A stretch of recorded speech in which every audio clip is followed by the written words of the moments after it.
Hello, everyone. This is Linda Ferguson. And Karen Nelson Bell. And this is Platinum Prime for Life weekly podcast.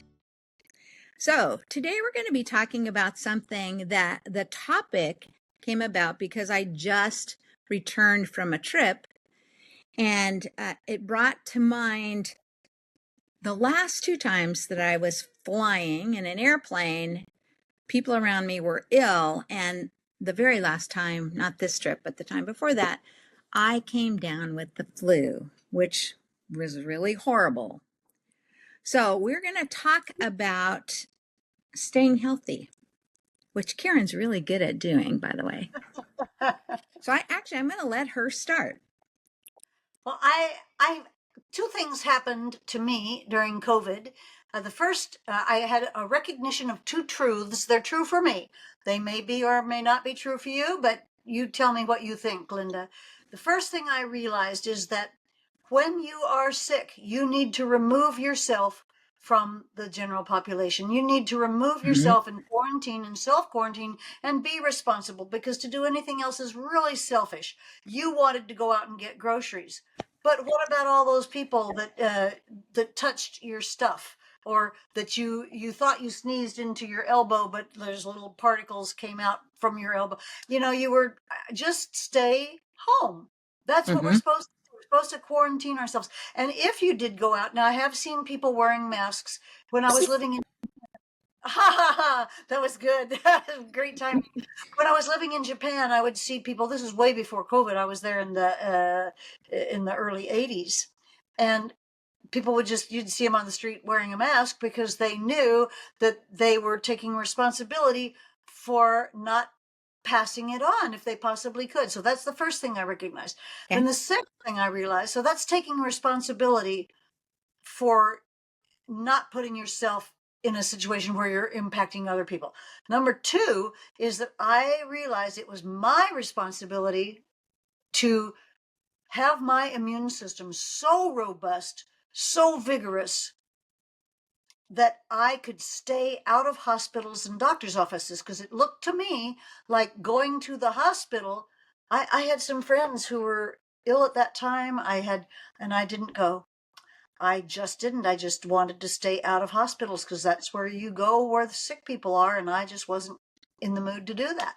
And so it's my job to keep myself healthy enough that I am not a burden to my family, I'm not a burden to the government, and I'm not a burden to myself, and I'm not a burden to anybody, because I'm staying healthy, and it's financially intelligent as well, because guaranteed, I don't care what kind of insurance you have. You go in the hospital for a long enough stay, you're going to end up spending some money, and you may end up having a medical bankruptcy even. So I felt that, okay, now's the time. I'm going to make sure that this immune system of mine is so chugging right along that I'm impenetrable.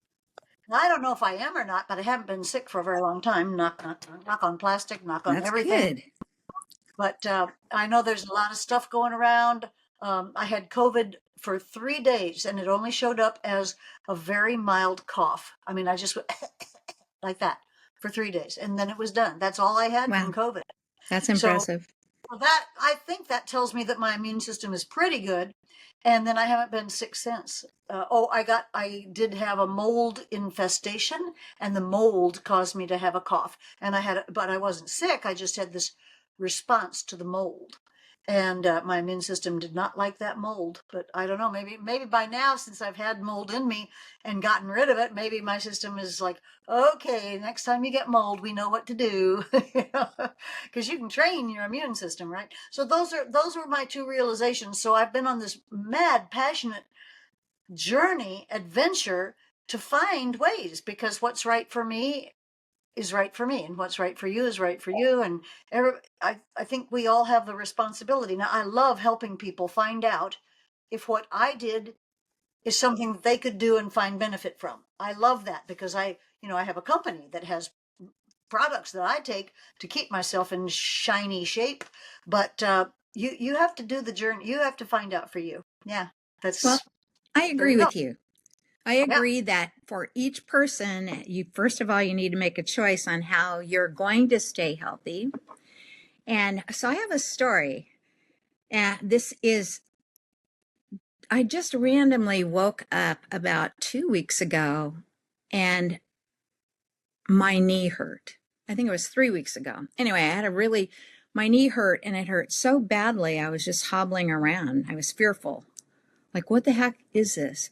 And, a lot of people will suggest things. And I thought, what kind of seems like bursitis. What people have said, they've had bursitis of their shoulder. That's a typical place for bursitis to show up. So I looked it up. Could you get bursitis in your knee? Sure enough, you can. So then I thought, all right, well, maybe that's what it is. But I'm just going to wait it out because I had a trip coming up and I knew, well, that's long enough and I know eventually it'll go away. And it did. But just before, 3 days before we were set to travel, my husband and I went on a really long walk, the most steps we'd gotten in a really long time. And I was wearing a new pair of totally flat and very comfortable shoes. But after walking and walking and walking, the bottom of both of my feet felt like I might have gotten blisters. And then the next day, my opposite foot, not the leg so much, but my foot, just hurt so much I couldn't walk on it. And I thought, first one leg, then the next, what the heck? So now I'm getting ready to travel, and this is not okay. And I'm actually going to see my 1-year-old grandson, which meant grandma had to be very active and healthy. So I thought, well, I'm just going to throw every solution at this problem that I can. And I booked an appointment with my doctor. I set an appointment with an acupuncturist that I've never been to one before. Then I booked an appointment with a chiropractor. I'm thinking, like, how many things can I do all at once? Had a red light therapy going on. It was like extensive. Here's the thing. So the cut to the chase part of it is by the time I got on the plane, my foot was a little sore and I was okay. And then I just wrapped up my trip yesterday. I arrived back home. My foot's still a little sore, but not bad. I did have acupuncture. I did go see the doctor. I'm getting everything x-rayed just to make sure I know what the heck's going on. And started a serious diet to weigh less so that I'm not stressing out my body with excess weight. All those things.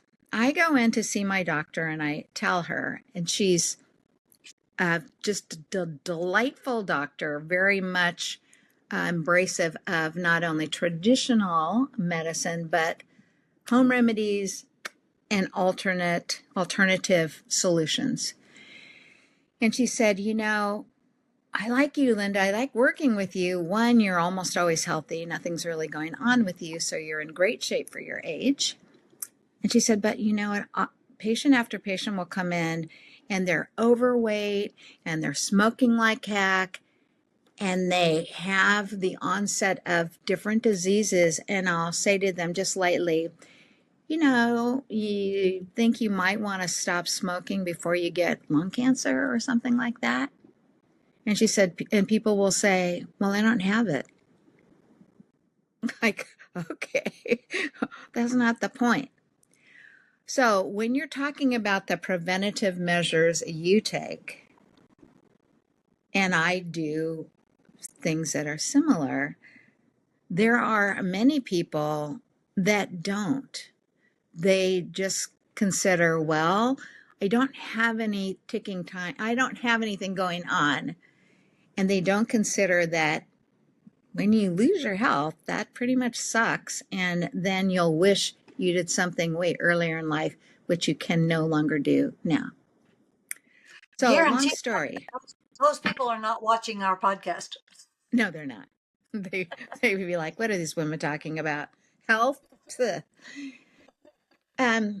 But getting on the plane, so now I'm on the plane and I'm going to see family members and then do some business while I'm there as well. And I I look around for any coughers to make sure they're not next to me. And it was a pretty healthy plane, and I only saw a couple people wearing masks. And delightfully, I was fine the whole time. So, but it made me think of it because 2 flights coming and going, and pertaining to a statistic that I just saw, which was we are right now, the CDC reported that we have the worst flu season in, I think it was 8 years, worse than COVID. We have the worst flu season right now. More people are coming down with the flu. And I thought, oh, great, I'm on a plane. There's probably some of them sitting in this plane. But I was just taking everything I could think of to keep my immune system up so that I didn't come down with anything. And luckily, I did not. That's good. Did you ever hear of a book called Eat Dirt? No. There's a one doctor that I happen to follow for various things. His name is Dr. Josh Axe, and he's pretty Oh, well known in the field of collagen. He's a yeah. collagen expert. I read his book on collagen, and I've been watching him for a long time. And he wrote a book called Eat Dirt, and I think it came out. It may have come out during COVID, and it talked about the fact that this compulsion we have to get rid of every germ is doing harm. That Mm, you need to, when you're a kid, you need to eat some dirt. yes. Not maybe not literally, but you need to be exposed to certain things so that your immune system can be trained.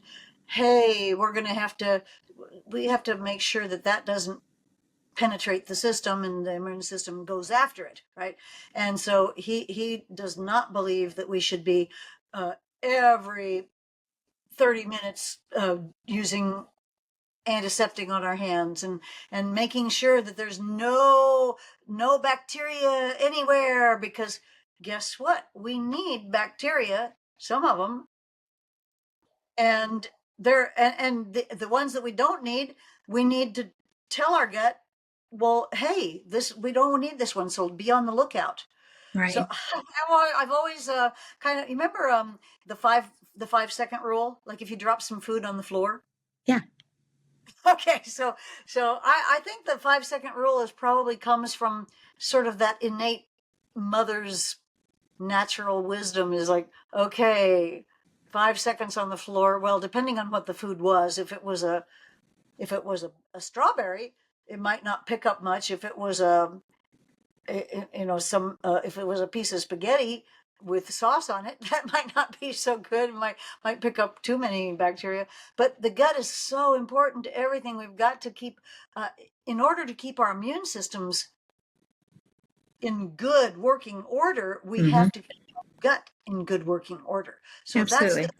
day what people really need to be doing. And I have so many offerings. I mean, as I coach people on how to get older better, because I think I'm pretty good at getting old, and I'm happy to coach people on how to be better older. And one of the things is you better be knowing about your gut. And so I've had people tell me, "What are you talking about?" They don't know, they didn't know, they never heard the word biome or microbiome or gut microbiome. Biome meaning a controlled, closed atmosphere. Like there was a dome where they experimented with people living without coming out of the dome, and they grew everything for themselves. It was a biodome. Well, your gut is its own little environment. It's like a forest of its own, and it wants certain things, and the gut will tell, it will tell you, this sounds kind of weird, but it will tell you what emotions you're going to have. It will tell you, Okay.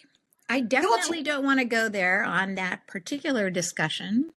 okay. But if anyone's interested in finding out more about your emotions and your gut, you can definitely reach out to Karen on that particular subject.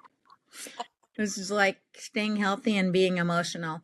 But I do agree with you. I don't necessarily agree on that part, or I don't know enough about it to agree or disagree. I should put it that way.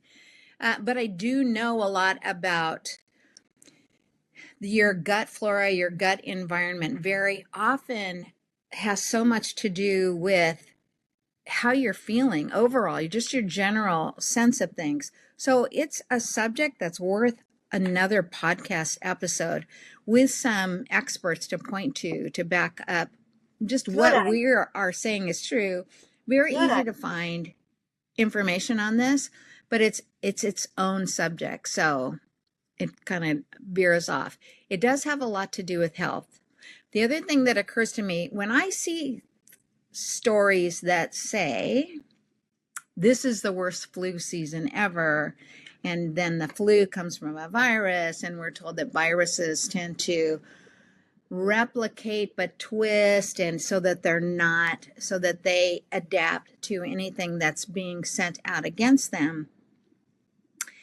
The one other, not to get too conspiracy theory about things, but the stark reality about life is that drug companies make money when you are ill.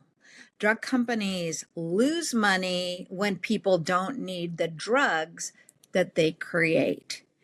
And when we now have a whole shift in attitude toward what is required to stay healthy, those are vaccines and those kind of things, to prevent bad situations from happening. When there's a whole new head of viewpoint coming in, drug companies for their future are probably freaking out a bit, because it means that how they historically made money, and they put a lot of money into the environment. They spend a lot on ads. They spend a lot on paying dividends to investors. They're a huge part of our economy.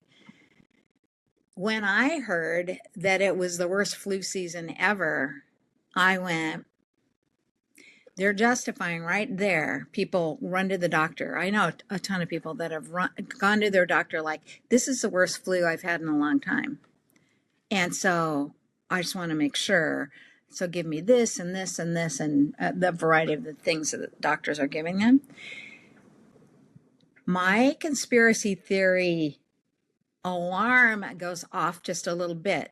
So whether you believe in that or you don't believe in it, and I will leave that to you, the solution to something that's manufactured that makes you feel ill, where you're going to seek medical help, the solution to that continues to be keep your immune system topped off.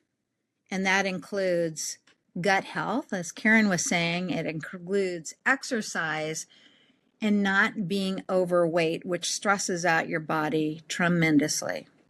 So those stories, and I do apologize for putting forth a conspiracy theory because it's what I happen to believe.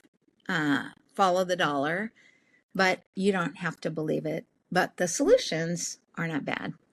Yeah, the minute you said it, because I had one very sweet friend tell me in the last week. She said, oh, the flu is just terrible out there. It's going.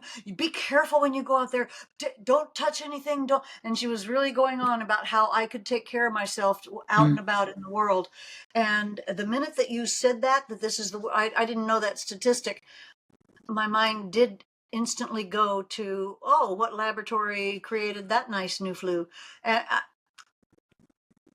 you don't know. We don't have any way of knowing that, so it's just something to ponder. That's And right. you can ponder it whichever way you want to ponder. I confess that the minute you said that, my mind instantly went, oh, they just need to make some more money. I don't know if that's true or not. It is I true. just where my mind went. Totally.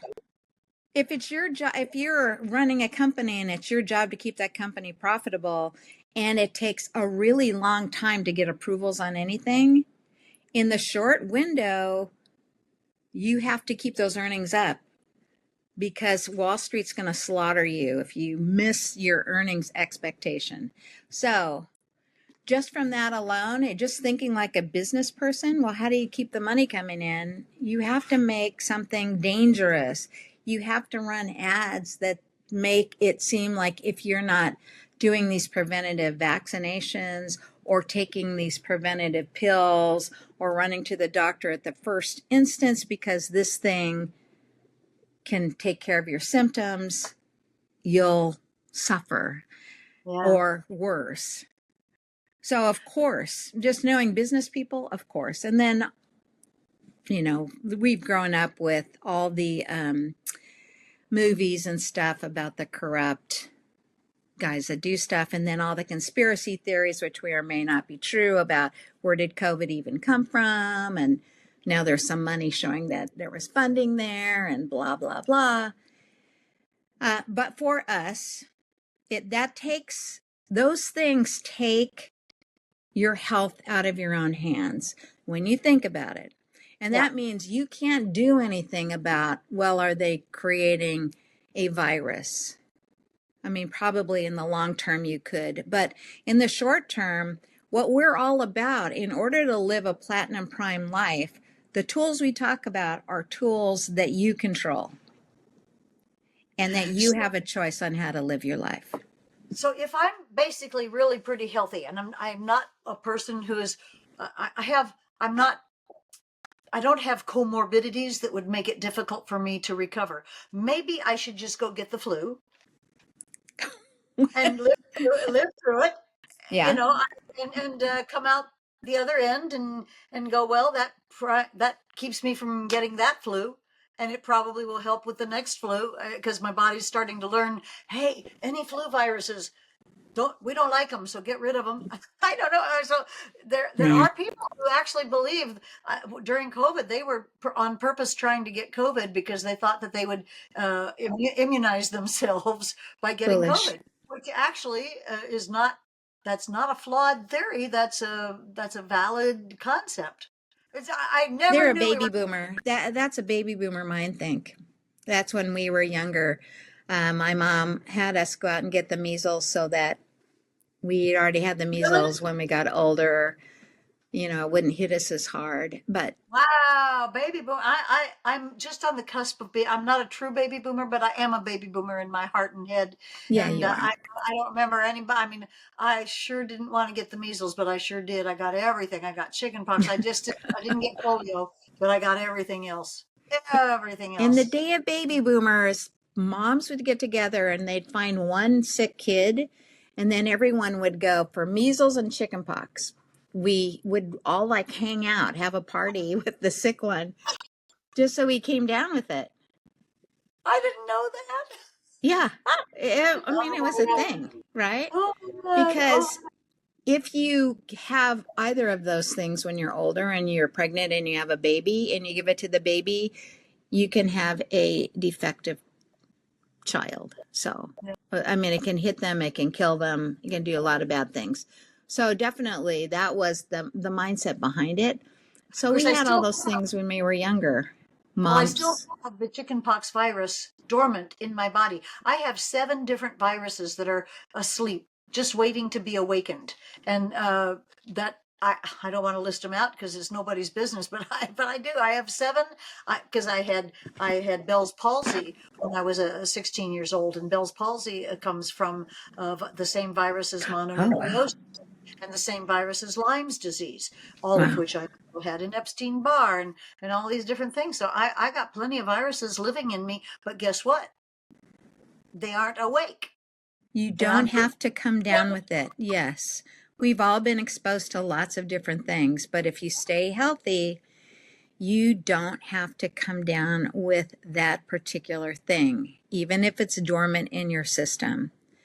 Some diseases are definitely more, they wreck your system much more easily. Polio being one that I think there was a polio case just recently where they thought it was no more. But again, there's a couple of things, but one is take care of yourself, take care of your system, really do the things that are worth it. They take time and effort. Don't get fixated on health, because that's also just as detrimental. If you're always thinking about being healthy and, freaked out about it, you're going to come down with stuff, because what you put your attention on, you eventually get. Truly believe it.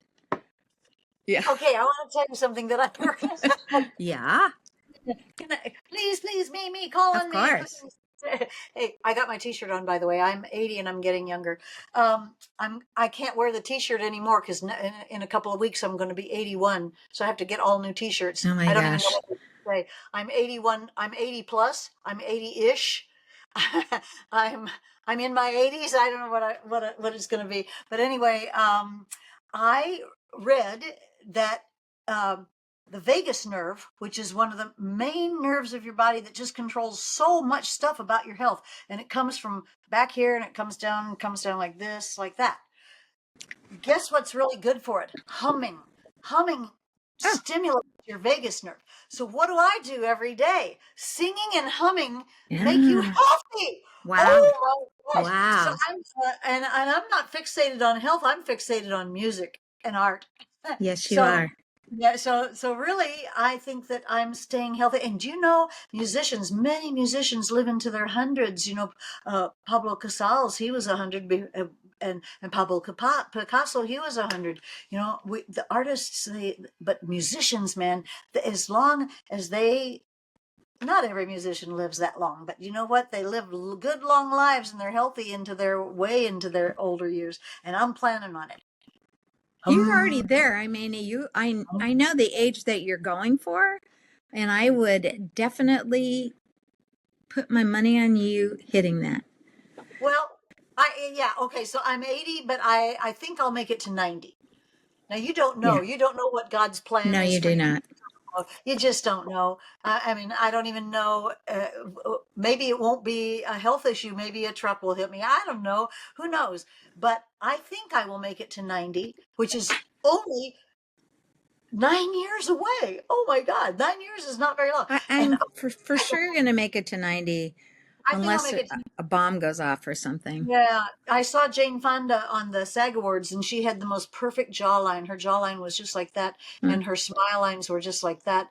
And it was like, Great plastic surgery. That woman's had great plastic surgery. I want to meet her surgeon. Not that I'm too chicken to do it, but I thought, oh wow, that was there's the instant plastic surgery. Yeah, I know. She looks fantastic. And that's one of her jobs. One of her jobs is to just stay young. And she looks Yeah, fantastic doing it. my job So too. Don't you you think? look Because fantastic. What's my that? brand is I'm 80, I'm getting younger. Well, I better care about how I look. I mean, I think it is some kind of vanity. I think there is some show business vanity in there Yeah. of me wanting to still look good. The more important thing is how do I feel? Well, I tell you what, you look in the mirror and you look great and you go, I look great for that age, for my age. And I look great for decades younger, even. And you And I do. function pretty good. I think there's three things, right? How you feel, Mm-hmm.